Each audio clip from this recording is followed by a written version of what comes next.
everyone, welcome to the New York City Virtual Horror Film Festival 2020. We were going to do it in theaters, but plague and pestilence and famine and elections. I have with me the filmmakers and team behind the film you just watched, which we're very into here at the festival, An Ideal Host. Gentlemen, can you please introduce yourselves? Hi, I'm Robert Woods, and I'm the director of An Ideal Host. Plus many other things. I'm Tyler Jacob Jones. I'm the screenwriter, and I also refilled the wine bottle a lot during the dinner scene on set.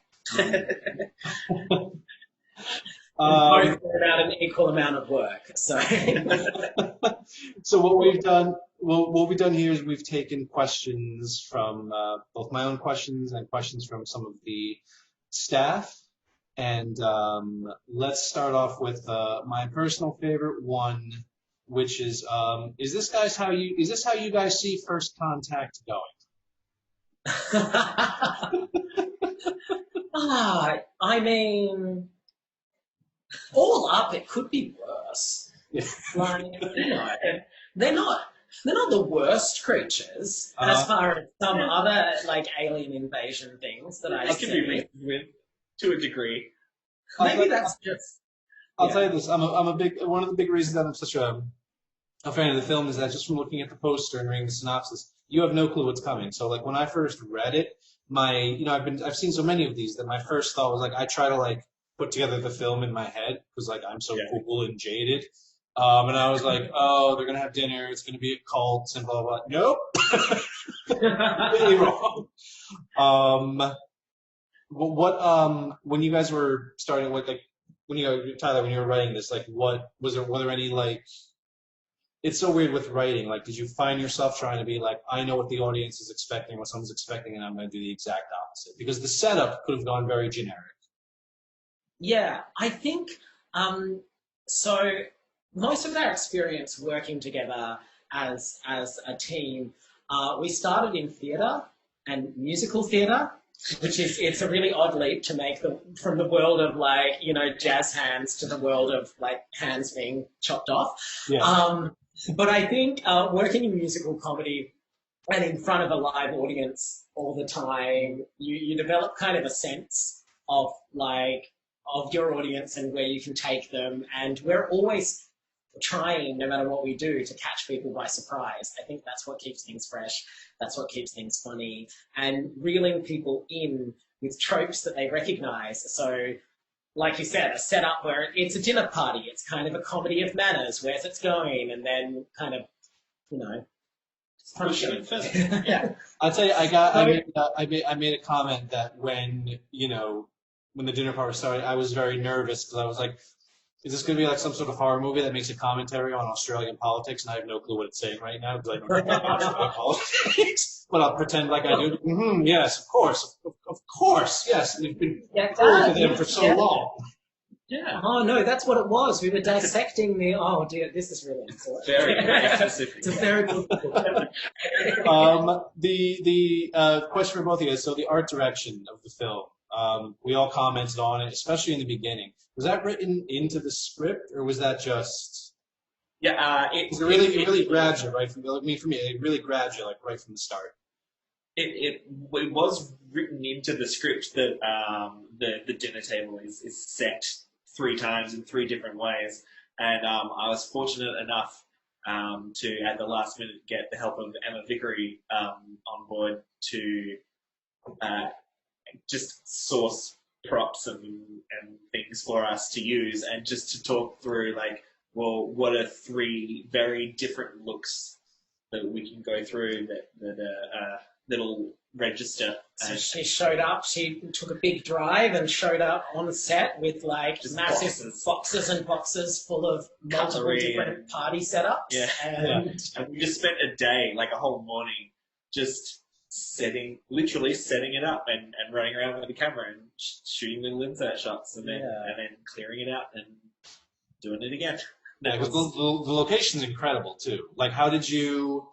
I spoke to a couple of filmmakers a few years ago, and they It was a short indie film, like 5-6 minutes, but they happen to live in the deserts of Arizona, or like the sort of rocky Arizona. So they were like, you don't understand, that's 90% of my production value is the fact that I live 10 minutes from here. The location again, was that written into the script, or did you guys just know that spot already and you were like, no, that's our production value once we start going outdoors right there? We came across that location via I had directed some housing commercials for a company that was run by an old classmate of mine, and I was shooting in like the model homes. Like, you know, there's like a display home. Display homes. They have like whole villages of different building companies' display homes, and we were shooting in these display homes, which are all fully furnished and stuff for people to come and visit. And as I was there, I just said to him, "Hey, this is so cool filming in here. It's like a pre-made set, and there's no one around that you can annoy.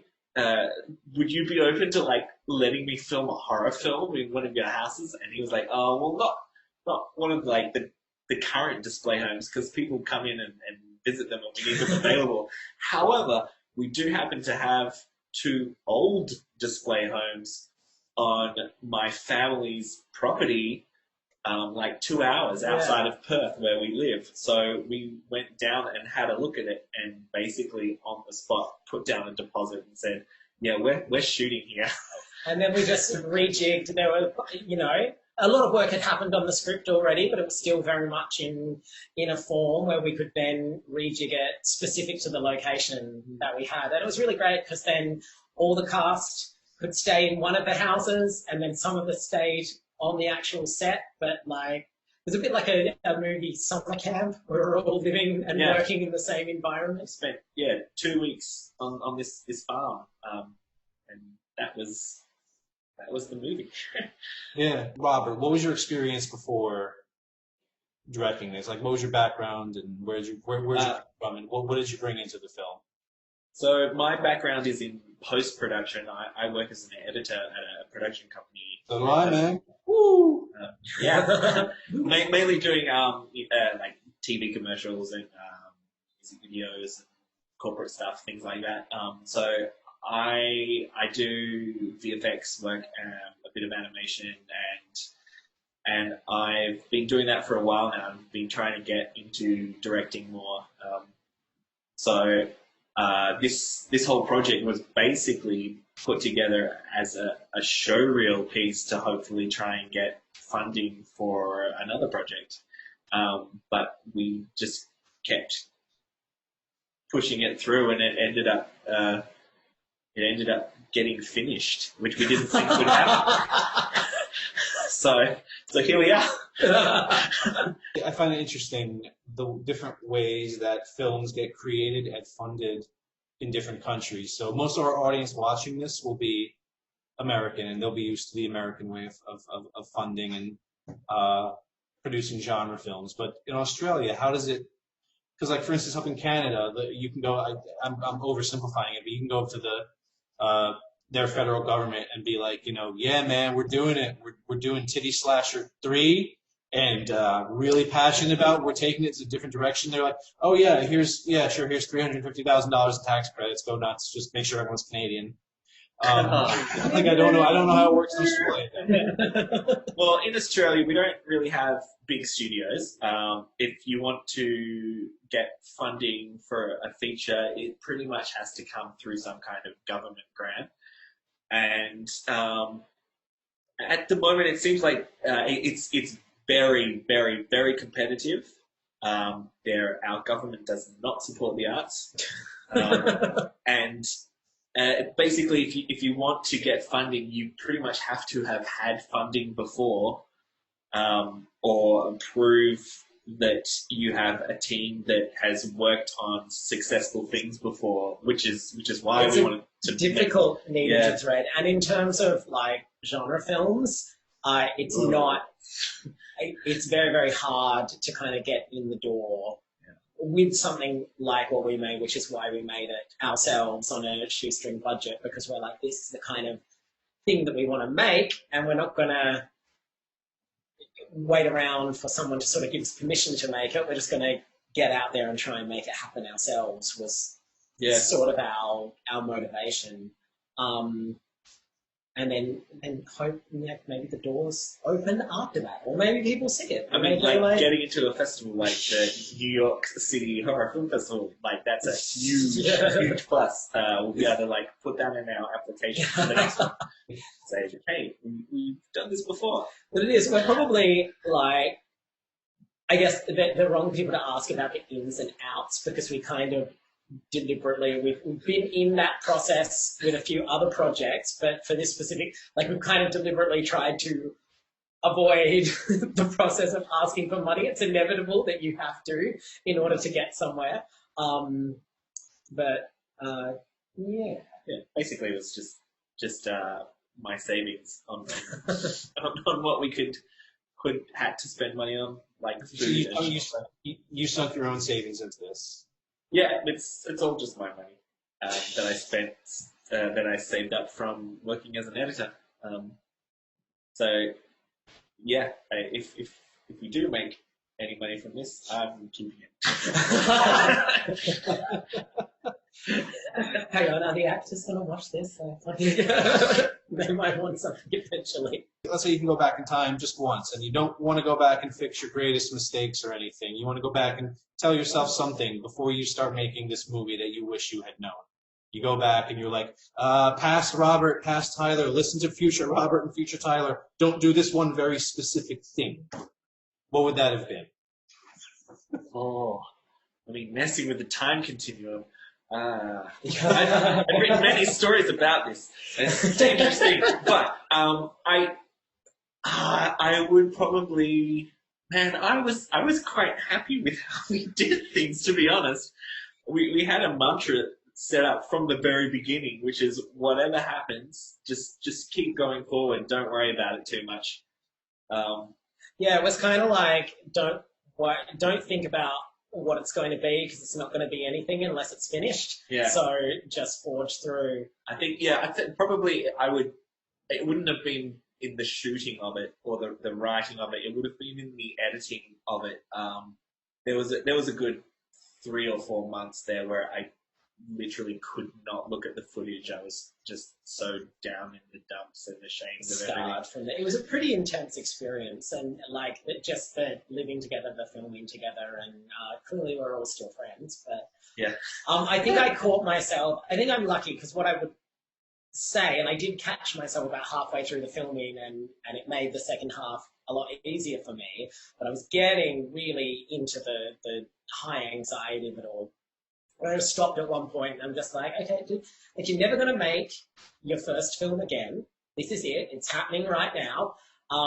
You're probably never, ever going to make another film like this again, where it's a bunch of people that you really do love, like a bunch of friends, and we're all living together and working together and in this really intense environment. So to stop was just like, stop and slow down and just enjoy this, because it's probably only going to happen this way one time. And I did catch myself and say that to myself during the shooting, but I would probably go back and tell myself to just approach the whole process that way, because I think before I told myself that, I stressed out a lot. And it was probably like, I think that the best things happen when you just relax and enjoy yourself a little bit. Give yourself permission to not have everything go perfectly all the time, probably. Yeah, I like that. That's it's funny that, Robert, you were saying about the editing, because I also edit, and I mean sometimes, like, I think maybe 6 months ago, an episode of a show I edited came up, and I was like, oh wow, I remember this one. This is about 2014, 2015. Yeah, let me check it out. I was like sitting there on the couch, and I was like, you stupid fuck, did you really think no one was going to notice that? What is wrong with you? God, and I just turned it off. I couldn't do it. Like, editors are their own worst critics. Yeah. I think this whole film, I'm just like, I hadn't planned to shoot this film. We had a cinematographer in mind and a whole different camera system set to go, and they kind of pulled out like last minute a week before. So it was a mad scramble, and I didn't expect to be shooting this film as well as editing it. But when that happened, yeah, I was like looking at the footage. I was like, "Well, this is your own fault. There's no one to blame but yourself. So you just have to make this work." We had a lot of that in the lead up, actually. Like a lot of things. The shooting went relatively smoothly, but it was the weeks before, like just before we were finishing the script, like getting all the different moving parts together, and people started dropping out. Yeah. And things started happening. And I said to Robert about 3 days before the shoot started, like, do you really want to do this? Like, it so many just people feels, said maybe we should cancel. it just feels like it's not falling there. apart. Like, let's just wait and do it. Like, when we can get the people that we want and we can do it the way that we want. And to his credit, he was just like, no. We're going ahead. And I think for me, like, all I needed to hear was that, like, it's going to happen no matter what. And then I'm in. I'm in. I'm like, Yeah. cool. I even told the actors, like, this may not amount to anything. Like, this may never get finished. If you can get some scenes together for a show reel, then I'll give you that as payment. but basically, it's just an experiment. I felt pretty good. Once we were there, I think it took you a little bit longer, but once we were there on that first night, setting up that farmhouse, and you had the beautiful, like, multicolored lamps and everything, I was just like, this is going to be great. This is going to be a weird, fun, it's going to be its own thing, and I'm excited about that. Yeah, so, and you guys, you all lived together while shooting this? Yeah. What was the experience of like living? Because I imagine it could either be like a blessing or a curse, but if you all are friends, then... One of the advantages we had was that the majority of the cast all knew each other. They're all improv comedians that are in a troupe that I play music for as well. I'm in the troupe as well as a musician, and we've all been working together for almost a decade now, and we have done tours around Western Australia before. Like we've lived in close proximity doing shows, touring shows around before. So most of them kind of knew each other well enough to know when someone needed space or when not to. But thankfully, I was on another planet for the whole shoot, so I like avoided. Robert didn't get a bed, so we had the two houses. Some of us slept on set, and there was another house like just down the road on the farm where a bunch of the actors stayed. So Robert slept on the set, on the couch, in the middle of the set, is where he would crash every night. There would be a bunch of us sitting at the kitchen table, you know, drinking some wine, you know, processing our feelings after a hard day. He'd be dead to the world, like just a few meters away. Snoring. So it was. I crashed hard every night. As soon as we got the last shot, I would charge batteries, put the lenses away, fall down on the bed, and I was gone until I woke up the next morning and looked at the script and go, all right, what have we scheduled to shoot today? All right, these 20 pages. All right, we've got 2 hours to shoot these 20 pages. Great. Where is it? All right, let's organize this. So one thing I found with a lot of post-production people when they move into the director's chair, keeping everything on schedule, great. Getting every shot they need, great. Yeah, this is what they do for a living. I know exactly what I need. Where I find that a lot of us struggle, though, is with working with talent. Because it's weird, because you spend so much time in the edit chair. I always found myself being like, you know, when I had to move out of the edit chair and do anything else, I was always like, oh yeah, people, shit. But you didn't seem to, at least from what I can tell watching the film, you didn't seem to have that. You didn't seem to have that problem. You know, well, the casting is great. Performances are wonderful. Like, I did lean a lot on Tyler for that as well because because Tyler, you have a musical theater background. You were saying, correct? Yeah, and so Tyler directed our theater shows, and he's a great director as well. And all the actors, like I trusted them because I know them all so well. I trusted them all to figure out what they wanted to do and how they were going to do it. And they would go to Tyler and ask questions about character and stuff. And when I was like fiddling around with lenses and batteries and things, so I sort of that was, saw like, my job on great. set was to sort of run interference between Robert and the actors, so that if it was something really, really important, you know, we go to him for the final decision. But if it was something that I could work with them, like by myself, then we'd usually just craft a version of it. They could direct their questions at me, or any friction that was happening could come towards me. And basically then, all I had to say was, "Great, do it faster. Just do it faster." Like, that's basically all I did. that's not to say Robert can work with actors. And I see it's just that the time constraints meant that we sort of had to. Yeah, it was good. It was a very communal filming. It was really fun. Yeah. Everyone was like, I gotta say, this is the most like every time I talk to someone making their first time feature, there's always war stories and however. This is like so wholesome and happy, and you guys like I kind of want to go watch it again now. You know, it's just like I'm not used to this. yeah. I mean, like our number one priority, I think, in terms of the actors, was just making sure that they were having a good time, because we were asking them to give up 2 weeks of their holidays to do this for fun, because we couldn't pay them. So, We fed them. yeah. So We gave them beds. but yeah, we've worked in theatre shows where it's been a chore and you're doing things for the love of it, and it's not worth it.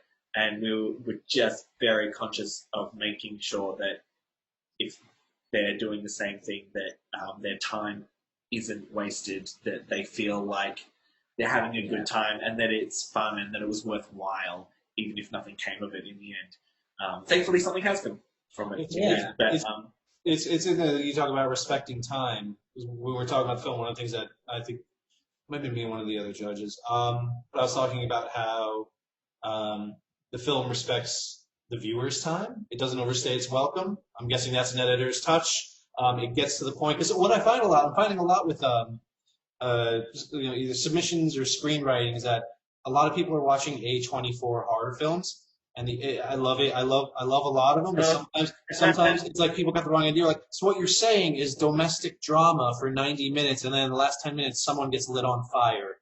yeah. Roll credits. Well, no, but respecting the audience's time is something that we also learnt from theatre. That's a very big Tyler mantra, I know, in terms of writing. It's like we go and see a lot of really shit amateur theatre, and You learn and, a lot of. and also, yeah, like short films or like films at festivals that you watch and go, this should have been a 20-minute short film. This is not. I find myself a lot of the times looking at certain stuff and being like, even stuff I like, sometimes I'm like, it was really good. You could have dropped like 18 solid minutes, like without anyone noticing anything wrong. You know, like this whole strip club subplot did not need to be there, because it's just like. But again, with an ideal host, there's none of that. It's. I mean, look, there's still like 5-10 minutes I could trim, but Yeah, but we're editors. We're editors. We're not people. yeah. Yeah, true. Yeah, it's like, and when I see stuff like that, I'm a big why guy. Like, I'm not. If I see something and I don't like it, I will sit here with Robert and I will like pick it apart, but I want to talk about it until I know why it didn't work for me. And I think that's so important then when you go to make your own stuff, is to put yourself in that mindset. To understand that what you're doing isn't going to work for everyone, but who are you making it for, and are they going to enjoy it? And I'm a big pace person. I like things that rocket along, because I think if you don't have time to grab onto something, like you don't see the frayed edges. If it's like whipping by fast enough, you're just careening from one set piece to the other. Where can we keep up with what both of you are going to be doing, both during the promotional cycle for the film and afterwards? I think the best spot is probably an ideal host has a Facebook page, that's basically where I've been updating everything that's been going on with the film. Yeah. Guys, thank you so much for hanging with me. I know we're on a very mild 19-hour time difference, not a big deal. I appreciate you taking the time for me, though. An ideal host, I tell audiences, I tell everyone, but if you love the film, what can I do to support? What you can do to support is you can tell everybody about it, and you can blog about it, and you can reach me in it, and you can, this stuff lives and dies on your word of mouth. Without someone to talk about it, it's like the movie never happened. So please, please, please, if you love the film, tweet about it, tell people about it. That's it, guys. Gentlemen, thank you so much for taking time out of your schedules to hang out with me. I super appreciate it. No problem. This has been great. Thank you. Pleasure. All right.